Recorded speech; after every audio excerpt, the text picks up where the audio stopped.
ക്രിസ്തു ശിഷ്യൻ saint Thomas കേരളത്തിൽ വന്നതിനും മതം സ്ഥാപിച്ചതിനും തെളിവില്ലെന്ന വാദവുമായി പുസ്തകം. സ്വതന്ത്ര ചരിത്രകാരനായ ജീവൻ ഫിലിപ്പാണ് unmasking the Syriacs the hidden origin of Christianity എന്ന പുസ്തകത്തിന്റെ രചയിതാവ്. പുരാവസ്തു ഭാഷാശാസ്ത്ര പഠനങ്ങളുടെ അടിസ്ഥാനപ്പെടുത്തിയാണ് പുസ്തകം തയ്യാറാക്കിയിരിക്കുന്നത്. സ്വതന്ത്ര ചരിത്രകാരനായ ജീവൻ ഫിലിപ്പ് എഴുതിയ ഒരു പുസ്തകം അതിപ്പോൾ ചർച്ച ചെയ്യപ്പെടുകയാണ്. Unmasking the Syriacs the hidden origin of Indian Christianity എന്ന പേരിൽ എഴുതിയിട്ടുള്ള ഒരു പുസ്തകമാണ് ഇപ്പോൾ ചർച്ചയാക്കപ്പെടുന്നത്. ഇപ്പോൾ നമുക്കൊപ്പം എഴുത്തുകാരൻ കൂടി ചേരുകയാണ്.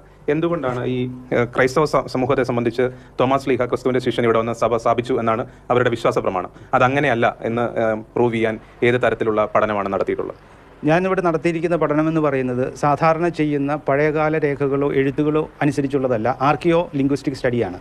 നമ്മൾ ഒരു പുതിയ മതമോ അല്ലെങ്കിൽ ഫിലോസഫിയോ ഒരു മൈഗ്രേറ്റ് ചെയ്യുമ്പോൾ, പുതിയ നാടുകൾ തേടി പോകുമ്പോൾ അവിടെ സെറ്റിൽമെൻറ്റുകൾ ഉണ്ടാവുകയും ആ സെറ്റിൽമെൻറ്റുകളിൽ ജീവിക്കുന്നവരെ ആർക്കിയോളജിക്കൽ റിമെയിൻസ് അവശേഷിപ്പുകൾ ഉണ്ടാവുകയും ചെയ്യും.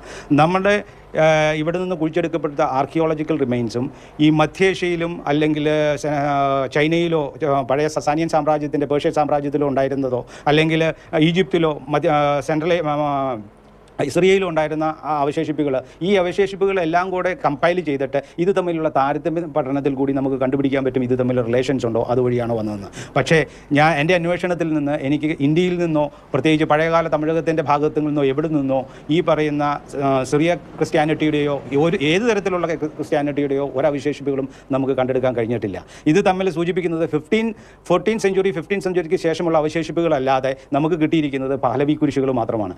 അപ്പോഴാണ് പറഞ്ഞിരിക്കുന്ന ഒരു പടം, ഈ പഹലവി കുരിശുകളെ കുറിച്ചുള്ള പഠനം നമ്മൾ നടത്തുമ്പോഴാണ് യഥാർത്ഥത്തിൽ ഇതിൻ്റെ രഹസ്യം വെളിവാകുന്നത്.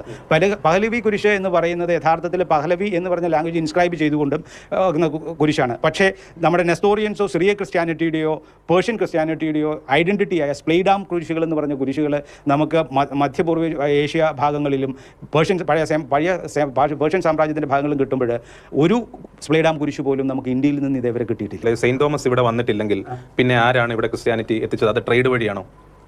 സെയിൻറ്റ് തോമസ് വന്നിട്ടില്ല എന്ന് ഞാൻ പറയാൻ കാരണം സെയിൻറ്റ് തോമസ് വന്നു എന്ന് ഈ ഇപ്പോഴത്തെ വ്യവസ്ഥാപിത ക്രിസ്തുമതം പറയുന്ന മാനിക്കിയൻ കുരിശുകളോ അല്ലെങ്കിൽ മൈലാപ്പൂർ കറടങ്ങി എന്ന് പറയുന്നതിനോ യാതൊരു തെളിവുകളും ഇല്ല എന്നുള്ളതാണ്.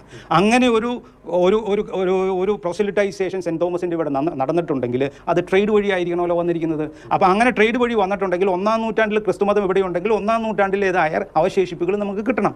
അത് കിട്ടിയിട്ടില്ല. അതുകൊണ്ട് തന്നെ നമുക്കറിയാൻ പറ്റും മൈലാപ്പൂരുള്ളത് ഒരു മാനിക്കൻ സെറ്റിൽമെൻ്റ് ആയിരുന്നു. അതൊരു ക്രിസ്ത്യൻ മത സെറ്റിൽമെൻ്റ് അല്ല. അത് പിന്നീട് പോർച്ചുഗീസുകാർ അത് എക്സ്കവേറ്റ് ചെയ്തപ്പോഴാണ് നമുക്ക് ആദ്യമായിട്ട് ഈ കുരിശ് കിട്ടുന്നത്. ഈ പുസ്തകം ചരിത്രത്തിൻ്റെയും അതോടൊപ്പം തന്നെ ഭാഷയുടെയും പുരാവസ്തുക്കളുടെയും ഒക്കെ ഒരു പഠനത്തിൻ്റെ ബേസിലാണ് ഈ പുസ്തകം രചിച്ചിട്ടുള്ളത്. ക്യാമറാമാൻ അനീഷ് തോട്ടേക്കാടിനൊപ്പം കൊച്ചിയിൽ നിന്ന് റിബിൻ രാജു, മാതൃഭൂമി ന്യൂസ്.